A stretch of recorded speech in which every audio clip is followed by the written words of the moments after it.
and meds, it's a combination that's on the rise nationally and here in New Hampshire. Now, the sharp rise in children diagnosed with attention deficit disorder is a driving force, say the experts, and often it's not just one pill, it's 3 or 4 twice a day. And some parents are resisting medications and looking for different solutions. Our Amy Covino uncovered a school right here in New Hampshire that's gaining national attention for their approach to the ADHD explosion.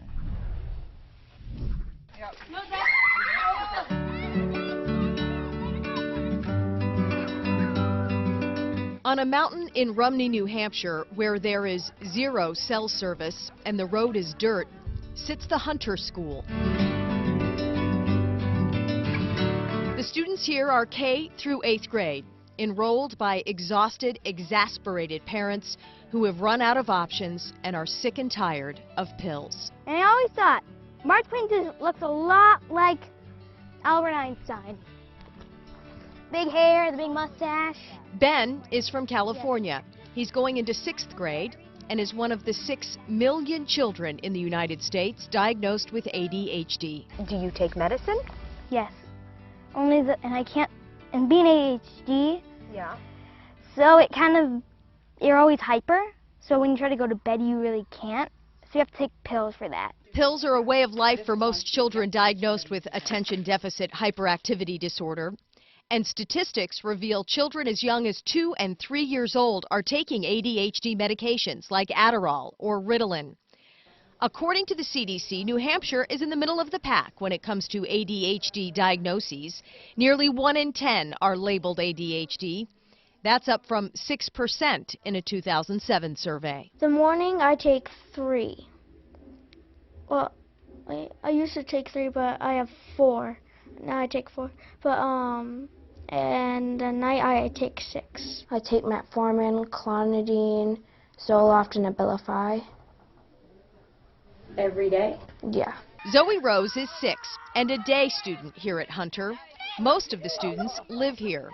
Her mother says Zoe was asked to leave 2 schools in West Virginia, as well as a behavior modification program. At home, she was really aggressive, very aggressive, and very frustrated. Her psychiatrist prescribed 2 medications, stimulants. She had terrible hallucinations the first and second day, and completely... Hallucination looked like on a 5-year-old.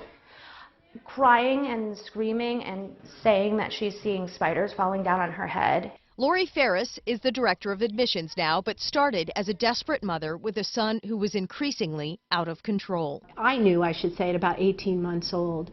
I used to describe it as Zach could not live in his body. Because of transient tics, Zach couldn't use Ritalin, but he was prescribed Abilify, an antipsychotic, clonidine, a blood pressure med for adults used to slow down hyper children.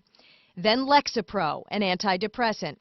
Zach was in the 2nd grade. We felt like there really wasn't anything left or being offered to us at that point. Okay, so read the question. Read the question as you look. First question, read it. This is 5th grade science class at the Hunter School. The topic, left brain, right brain. 3 students, 1 has an aid.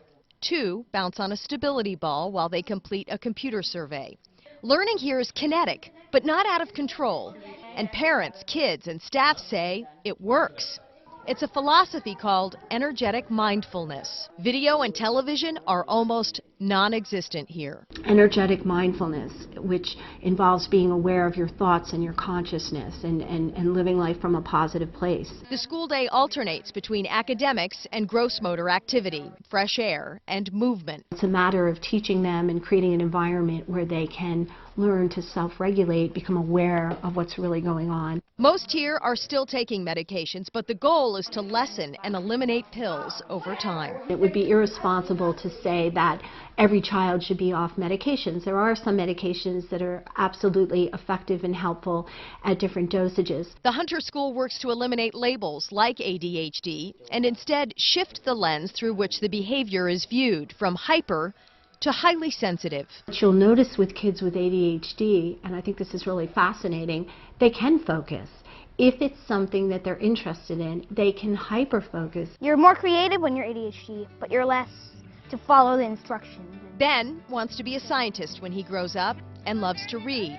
But for now, He's focused on foraging. We're gonna make some lemonade with these without using the lemons.